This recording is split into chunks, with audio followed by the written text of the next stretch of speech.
This is the WJTS News. In tonight's news, Huntingburg Council, accident without injury, and Kurt Guxell will be in with sports. And on WJTS Inform, we meet Jan Dugan. All to come on WJTS TV News.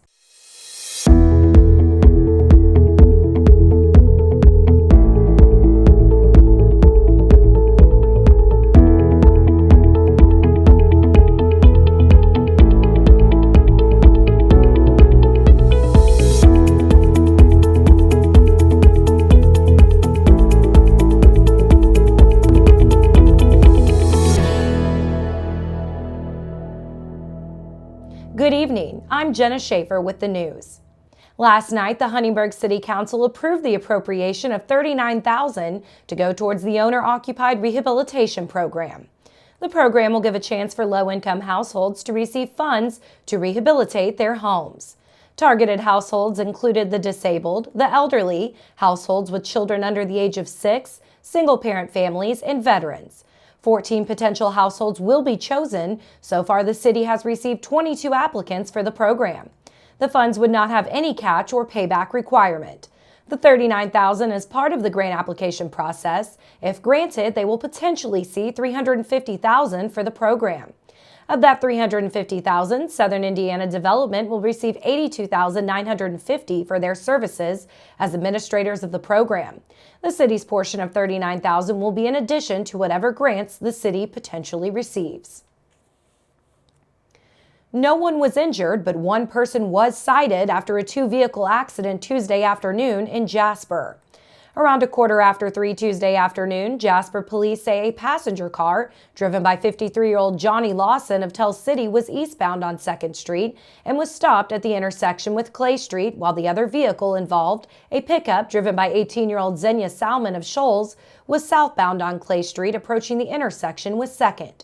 Salmon, who told police he did not see Lawson's car, pulled into the intersection and began to drive south through the intersection. As a result, his pickup struck the left front side of the Lawson vehicle. Police say witnesses at the scene advised that Lawson was at the intersection prior to Salmon pulling up to the scene. Salmon's pickup sustained around $2,000 in damage, while Lawson's passenger car was a total loss. Salmon was charged with failure to yield right-of-way. Once again, no injuries were reported. Officials with the city of Huntingburg want to let motorists who travel on the city's new railroad overpass be aware that beginning this Friday, December 14th, the street department will be removing stop signs on Progress Parkway and 14th Street at Chestnut Street. Once again, officials with the city of Huntingburg say beginning this Friday, December 14th, the street department will be removing stop signs on Progress Parkway and 14th Street at Chestnut Street. Motorists who travel on or in the vicinity of the new overpass need to be familiar with the change. The stop signs were added to allow drivers to get used to the new overpass intersection with Chestnut Street. Chestnut Street will continue to be a two-way stop, and Progress Parkway and 14th Street will become through traffic. German American Bank's utilization of the U.S. SBA 504 loan program for small businesses was recognized by Indiana Statewide Certified Development Corporation at its annual meeting. German American tied with First Merchants for the most SBA 504 loan approved in 2018. German American had 6 loans approved for small businesses in its communities. At the meeting, Mark Franklin of German American accepted bank awards for the volume of loans and also for the bank's placing in the top 10 of SBA 504 lenders with Indiana Statewide CDC.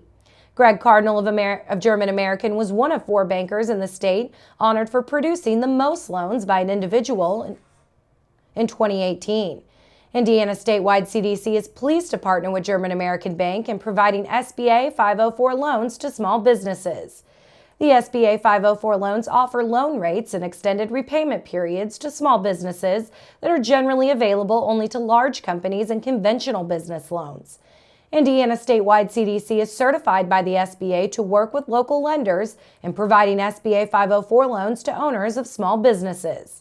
The awards are for fiscal 2018 that coincides with the federal fiscal year ending September 30th. In October, it was announced that Indiana Statewide led Indiana's CDCs in 2018 by providing 50 SBA 504 loans totaling $35.8 million to companies across Indiana. The loans created or saved approximately 550 jobs. More than 20 Indiana banks participated with Indiana statewide CDC on the loans. These projects totaled more than $97 million when taking into account the bank portion and the borrower's down payment. Companies receiving the loans include small manufacturers, software engineers, medical and law practices, retail, and service providers. The Jasper Chamber of Commerce is hosting a 2019 Indiana legislative session preview in the theater of the Center for Technology Innovation and Manufacturing building at the Vincennes University Jasper campus next Tuesday, December 18th from 11:30 a.m. till 1 p.m. State senators and state representatives for the Dubois County area will be on hand to inform us of what they project in the upcoming legislative session. Lunch will be provided. Cost is $20 per person, payable at the door. Please RSVP no later than tomorrow, December 13th, by calling the Jasper Chamber of Commerce at 812-482-6866 or emailing chamber@jasperin.org. As lawmakers draft and file bills in preparation for the 2019 legislative session, District 48 State Senator Mark Messmer of Jasper invites the public to encourage the young people in our community to consider participating in the Senate Page program. Messmer says the interactive full-day program allows students in grades 6 through 12 to visit Indiana State House to see how state government is run. The Senate Page program begins in January and runs through mid-April.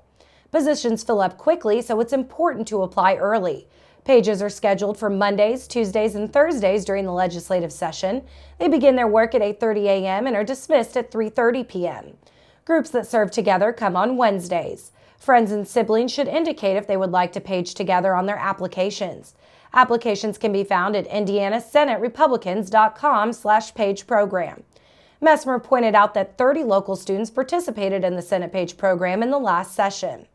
As always, feel free to contact Messmer's office directly with your questions and concerns by email at senator.messmer@iga.n.gov or by phone at 800-382-9467. Join the U.S. Forest Service as they celebrate the changing of the season at the Rickenbaugh House in Perry County Friday, December 21st from 10 a.m. to 2 p.m. Central Time. This free family event includes fun winter crafts, a bingo scavenger hunt, snacks, and hot cocoa. The event is located at the Indian Salina Recreation Center off State Road 37 in Perry County. Directions can be found on the Hoosier National Forest website, fs.usda.gov/Hoosier.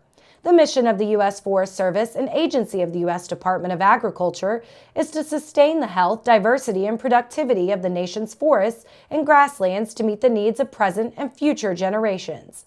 The agency manages 193 million acres of public land, provides assistance to state and private landowners, and maintains the largest forestry research organization in the world. Public lands the Forest Service manages contribute more than $13 billion to the economy each year through visitor spending alone.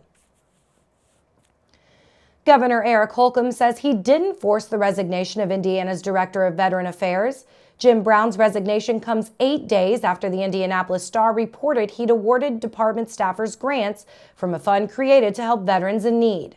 Brown says the staffers qualified. Holcomb says he's been waiting to see the findings of a state audit. That audit will also determine whether the state seeks new internal accounting controls on the fund. Brown's last day is December 28th. Stay tuned. Weather, sports, and inform featuring Jan Dugan all still to come on 18 WJTS News.